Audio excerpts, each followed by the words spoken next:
Corona virus کی دوسری لہر تشویشناک حد کو پہنچ گئی ہے۔ حکومتی اعداد و شمار سے عوام الناس میں خوف و ہراس بڑھ رہا ہے۔ اس سے قبل بھی جب کورونا وائرس کی پہلی لہر آئی تو دنیا مشکل ترین صورتحال میں مبتلا ہو گئی اور ابھی تک اس مشکل سے نکل نہیں سکی۔ بڑی طاقتور معیشتیں ڈوب گئیں، لاکھوں لوگوں کی اموات ہوئی، آسمان پر بیٹھنے والے زمین پر آ گئے۔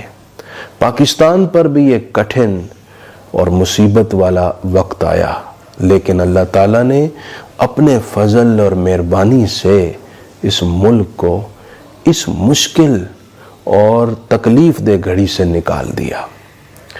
اگرچہ حکومتی ایوانوں سے یہ دعوے کیے جاتے رہے کہ جناب ہماری کامیاب پالیسیوں کا نتیجہ ہے، یہ جو ہم مشکل سے نکلے ہیں یہ سمارٹ لاک ڈاؤن کی وجہ سے نکلے ہیں، جناب یہ جو ہم دوبارہ پاؤں پر کھڑے ہو گئے، ہم نے کورونا پر قابو پا لیا تو اپنی احتیاطی تدابیر کی وجہ سے پایا۔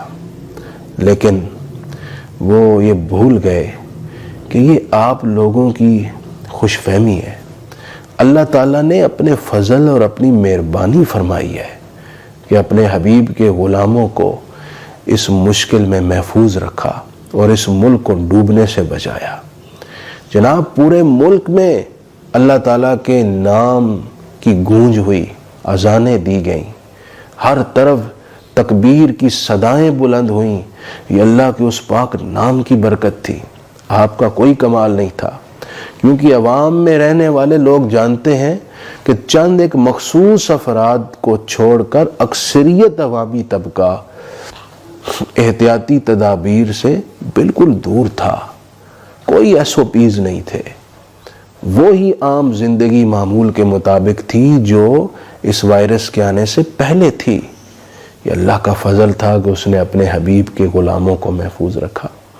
یہ اس صدقہ و خیرات کی برکت تھی جو اس ملک کے سخیوں نے کی، جنہوں نے اپنی تجوریوں کے دروازے کھولے اور لوگوں تک راشن پہنچائے، مالی امداد کی۔ ان کی اس خیرات کا نتیجہ تھا، ان مخلص لوگوں کی سخاوت کا نتیجہ تھا کہ اللہ پاک نے اس ملک پر رحم فرمایا۔ درود و سلام پڑھنے والے، دن رات قرآن مجید کی تلاوت کرنے والے، نوافل کی ادائیگی کرنے والے، توبہ اور شکرانے کے نوافل پڑھنے والے، ان لوگوں کی نیکیوں کے طفیل اللہ پاک نے اس ملک کو اس مشکل وقت سے نکالا۔ آج بھی بڑے بڑے دعووں کی ضرورت نہیں ہے، آج ضرورت ہے کہ دوبارہ وہی عمل دہرائیں جس بنیاد پر اللہ تعالیٰ نے پہلے فضل کیا تھا۔ حضور نبی اکرم صلی اللہ علیہ وآلہ وسلم نے ارشاد فرمایا، جس بستی میں اذان دی جائے اس دن اللہ اس بستی سے عذاب کو اٹھا لیتا ہے۔ یہ حدیث پاک امام طبرانی نے نقل فرمائی۔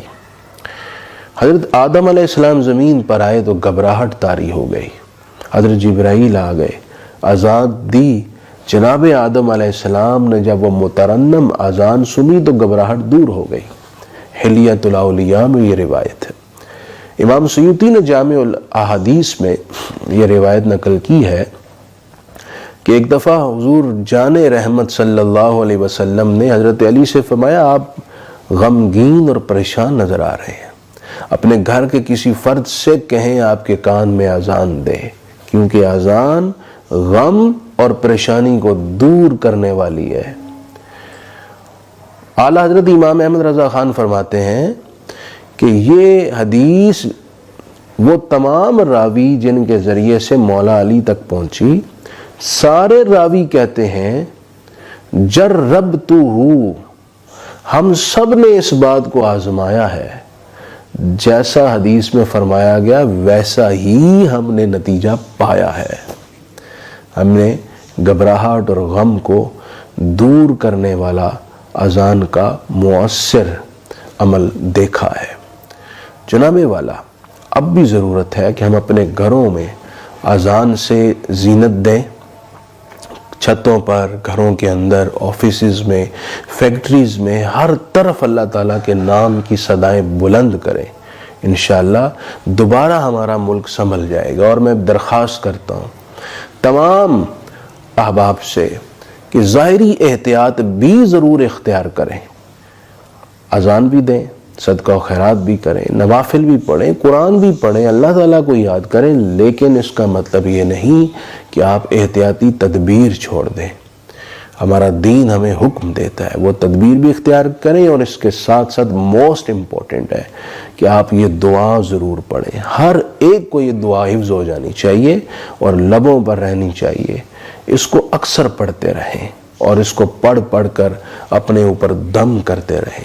اللہم عافنی فی بدنی، اللہم عافنی فی سمعی، اللہم عافنی فی بصری، لا الہ الا انت۔